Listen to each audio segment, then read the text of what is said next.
Memang untuk budidaya tanaman cabai sendiri bisa dibilang mudah, bisa juga dibilang sulit. Mudah jika tidak ada kendala, tidak ada serangan penyakit, entah itu trip, tungo, kutu kebul, virus kuning, virus gemini, kemudian lalat buah, dan yang paling fatal lagi adalah layu fusarium dan penyakit antraknosa. Di sini saya juga ingin menjawab pertanyaan dari subscriber saya di video kami sebelumnya. Sebenarnya komentarnya sudah saya balas, tapi di sini saya akan menjelaskan. Pertanyaannya seperti ini, Pak, kenapa tanaman cabai kaliber saya buahnya semakin ke atas semakin kecil, bahkan buahnya keriput ataupun tidak berisi? Ada beberapa faktor yang membuat tanaman cabai yang dibudidayakan itu buahnya kecil. Tidak hanya cabai kaliber, tapi setiap varietas cabai jika kekurangan nutrisi ataupun kalium biasanya akan membuat buah itu akan keriput. Tapi nanti di sini akan saya jelaskan saya menggunakan nutrisi apa. Kemudian untuk penyepraiannya di fase generatif saya menggunakan apa saja, akan saya jelaskan semua. Mudah-mudahan bisa dijadikan referensi buat sahabat-sahabat tani semua. Bagi teman-teman yang baru menemukan channel saya Heri Petani Indonesia, silahkan like, komen, dan subscribe, share ke setiap media yang teman-teman punya, siapa tahu videonya bermanfaat. Namun jika teman-teman tidak menyukai video saya, silahkan di skip saja, tidak jadi masalah, karena niat kami di sini hanya ingin berbagi pengalaman dan berbagi wawasan. Siapa tahu video-video yang kami upload bermanfaat buat sahabat-sahabat tani semua.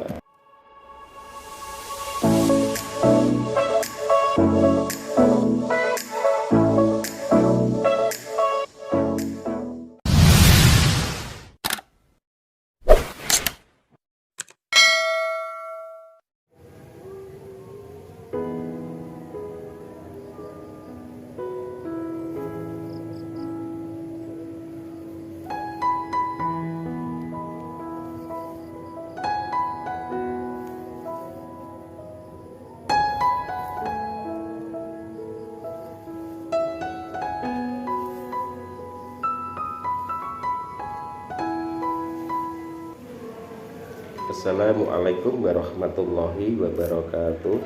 Bismillahirrahmanirrahim. Allahumma sholli ala sayyidina Muhammad wa ala ali sayyidina Muhammad. Berjumpa kembali dengan saya Heri Petani Indonesia. Teman-teman, pada kesempatan kali ini saya sedang mereview tanaman cabai saya kaliber. Dan di sini saya akan menjelaskan bagaimana tata cara saya untuk merawat buah tanaman cabai ini agar kelihatannya mengkilap, kemudian tidak keriput. Di samping itu saya juga ingin menjawab pertanyaan dari subscriber saya. Sebenarnya pertanyaannya sudah saya jawab di komentar, tapi di sini akan saya buatkan videonya. Begini teman-teman, tentunya banyak petani maupun penghobi tanaman khususnya tabu lampot menyukai tanaman berbuah lebat. Sayangnya upaya untuk mewujudkan hal demikian tidaklah selalu mulus. Mungkin ada banyak rintangan, banyak faktor pada fase tersebut, mulai dari bunga rontok sebelum berbuah hingga pembuahan yang tidak sempurna. Jadi intinya sebenarnya banyak sekali referensi pupuk di fase-fase generatif, tidak seperti pupuk yang akan saya jelaskan nanti pupuk apa saja. Kemudian sekarang telah ada pupuk untuk menunjang keberhasilan fase generatif tersebut. Kalau saya pribadi untuk perawatan tanaman cabai ini saya menggunakan Kalinet teman-teman, karena bagi kami pupuk Kalinet adalah pupuk non fluorid, yakni tidak mengandung klorida di dalamnya. Pupuk ini mengandung kalium dan boron, terbentuk pekatan konsentrasi tinggi yang mudah larut di air dan mudah diserap, serta dimanfaatkan tanaman secara instan dan optimal untuk memaksimalkan pembentukan buah. Pupuk ini berfungsi salah satunya memperkuat sistem imunasi tanaman dan dari serangan hama, penyakit, dan cuaca ekstrim. Maka dari situlah pupuk Kalinet tersebut sebagai suplemen tanaman fase generatif. Penggunaan kalinet adalah kandungan kaliumnya yang tinggi sehingga mencegah kerontokan bunga, meningkatkan keberhasilan buah, mempertebal kulit buah, dan menjadikan buah lebih berbobot. Selain itu, memperkuat sistem imunitas tanaman dari serangan hama, penyakit, dan cuaca ekstrim. Jadi saya hanya menggunakan ini. Kemudian yang kedua adalah selain saya spray, saya juga melakukan pengocoran. Pengocoran saya menggunakan KNO3 warna putih, teman-teman. Dosisnya untuk 20 liter air biasanya saya menggunakan 200 gram KNO3 warna putih. Dan untuk dosis kalinetnya saya menggunakan 2 tutup kemasan botol tersebut. Kemudian saya larutkan ke dalam air 16 liter. Sprayer yang biasa saya pergunakan untuk melakukan penyepraian tanaman cabai saya. Seperti yang teman-teman lihat ini, buahnya sangat rimbun sekali, daunnya sangat hijau sekali. Dan untuk mencegah keriting, untuk membenahi daun-daun ataupun sel-sel daun yang rusak, saya menggunakan Vitaron SL, teman-teman. Kemudian saya tambahkan Mordenful.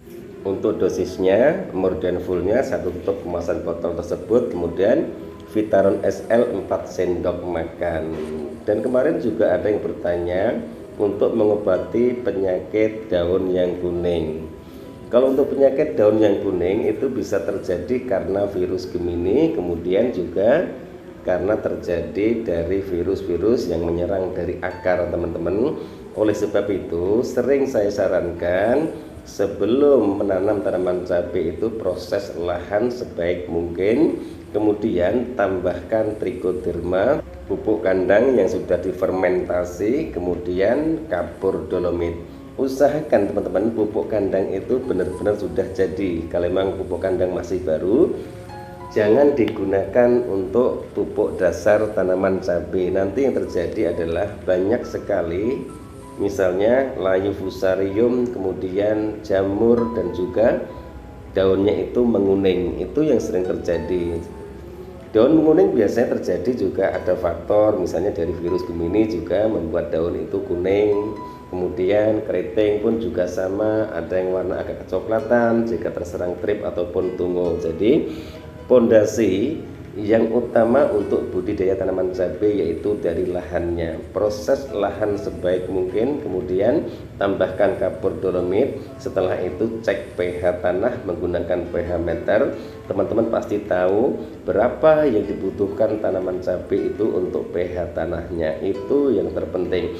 Jika pondasinya itu sudah kuat, teman-teman, biasanya tanaman cabai itu 70% akan tahan jika ada serangan dari virus-virus, entah itu layu fusarium, jamur, dan juga penyakit antraknosa. Jadi pencegahan itu harus dilakukan biar nanti penyakit layu fusarium ataupun antraknos itu tidak menyerang tanaman cabai yang dibudidayakan. Jika sudah terkena biasanya sudah tidak bisa diobati.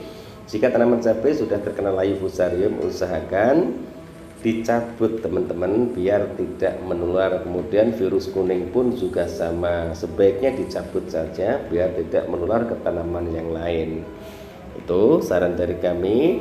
Mudah-mudahan jawaban saya ini bisa membantu pertanyaan dari subscriber saya, kenapa buah tanaman cabainya itu keriput ataupun mengkerut, teman-teman, karena kekurangan unsur kalium dan juga kalsiumnya. Jadi itu juga harus diberikan pupuk-pupuk yang mengandung unsur K-nya lebih tinggi. Tidak harus menggunakan kalinet, teman-teman. KCl pun juga bisa asal dosisnya disesuaikan. Jadi di sini saya juga ingin memperjelas, saya tidak promo produk, teman-teman. Ini berdasarkan pengalaman saya pribadi. Kadang-kadang saya juga menggunakan KCl, kadang-kadang saya juga menggunakan MKP. Jadi tergantung, dan saya lihat kondisi tanaman itu seperti apa, pupuk yang dibutuhkan itu pupuk apa saja. Walaupun mereknya sama, kandungannya sama, kadang-kadang juga tidak cocok untuk tanaman cabai yang kita budidayakan. Teman-teman mau menggunakan pupuk kimia silahkan, pupuk organik juga silahkan, tapi sebaiknya di proses lahannya itu usahakan berikan kapur dolomit, kemudian kasih secukupnya trichoderma, teman-teman, ataupun yang biasa disebut trichoge.